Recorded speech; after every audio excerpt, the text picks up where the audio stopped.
नमस्कार, मैं भोला यादव। आज आपको बायोलॉजी से हम बताने जा रहे हैं आनुवंशिकता एवं जैव विकास। आनुवंशिकता का मतलब क्या होता है बच्चे? देखिए आप लोग, आनुवंशिकता की खोज ग्रेगर जॉन मेंडल ने किया था। आनुवंशिकता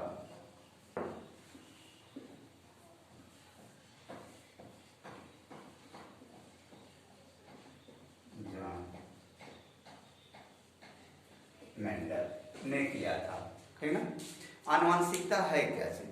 देखिए, आनुवंशिकता के कारण ही एक पौधे के बीज से एक पौधा ग्रोथ करता है, मानव का बच्चा मानव बनता है, जंतु का बच्चा जंतु बनता है, यानी बकरी का बच्चा बकरी, हाथी का बच्चा हाथी, घोड़े का बच्चा घोड़ा बनता है। जेनेटिक्स आनुवंशिकता के ही कारण होता है। पहले जो था यह था कि किसी भी जीव की संतान की उत्पत्ति जो है यह भगवान की असीम कृपा से होती है, ठीक ना। ऐसा पहले विचार था, लेकिन कुछ समय बाद एक वैज्ञानिक थे ऑस्ट्रिया देश के ब्रून शहर के रहने वाले, जिनका नाम था Gregor John Mendel. Gregor John Mendel ने अपने गार्डन में मटर के पौधे पर, जिसका वैज्ञानिक नाम पाइजम सैटिवा है, उस पौधे पर, मटर के पौधे पर उन्होंने एक्सपेरिमेंट किया और एक्सपेरिमेंट करने के बाद उन्होंने यह बताया कि आनुवंशिकता जो है वह लक्षण है जो माता और पिता दोनों से प्राप्त होता है और उसके पुत्र पुत्रियों तक पहुंचता है, जिसके कारण उसके पुत्र और पुत्री अपने माता और पिता के समरूप होते हैं, समान होते हैं, ठीक ना। तो यह ग्रेगर जॉन मेंडल ने बताया कि आनुवंशिकता वह प्रक्रिया है जिसके द्वारा माता पिता के पैतृक लक्षण उसके पुत्र और पुत्रियों में पहुंचते हैं। यह प्रक्रिया जो है आनुवंशिकता कहलाती है। ग्रेगर जॉन मेंडल ने जब इस बात को रखा तो पूरे विश्व के वैज्ञानिकों ने यह कहा कि यह व्यक्ति पागल हो गया है और भगवान के ऊपर ही यह प्रश्न उत्पन्न कर रहा है, इसलिए इस व्यक्ति को वैज्ञानिक पद्धति से हटा दिया गया और यह व्यक्ति जो है संघर्ष करते करते मर गया। लेकिन अपनी एक पुस्तक उन्होंने लिखा था, उस पुस्तक में उन्होंने पूरा आनुवंशिकता के बारे में वर्णन किया था। उनके मरने के बाद आधुनिक विचारक आए जिनका नाम था कोरेंस, सरमोंग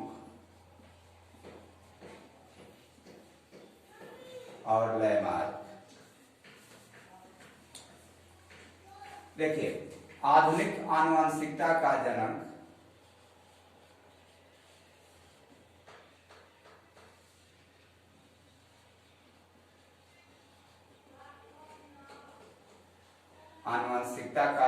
जो है इन तीन साइंटिस्टों को माना जाता है।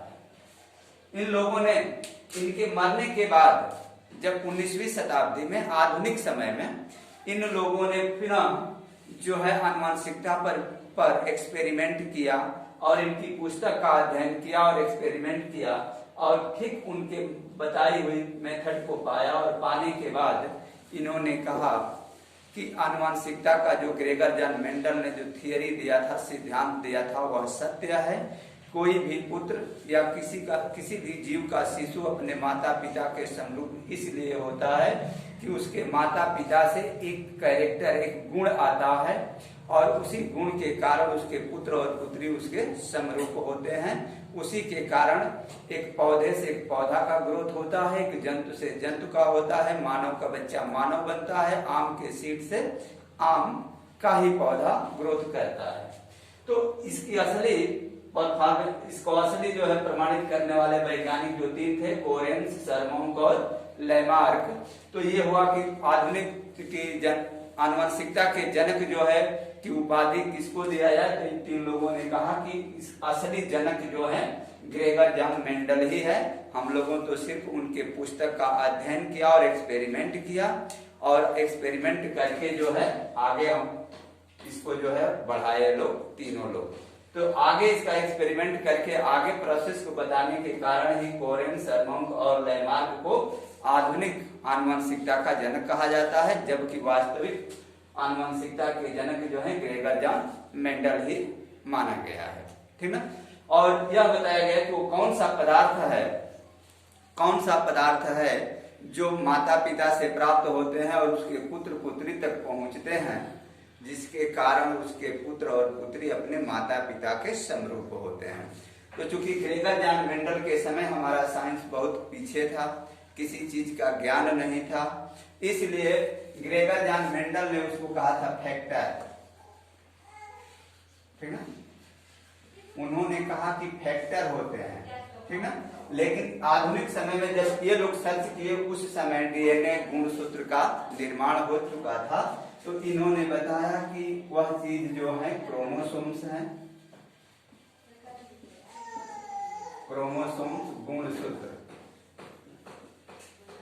यानी माता और पिता से किसी भी पुत्र और पुत्री को गुणसूत्र की प्राप्ति होती है, जिसके कारण पुत्र या पुत्री अपने माता पिता के समरूप होते हैं, समान होते हैं, ये बताया। और ग्रेगर जॉन मेंडल ने 3 नियम दिया।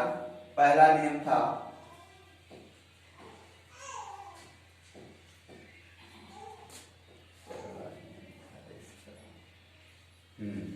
प्रभाविता का नियम, दूसरा नियम है पृथक्करण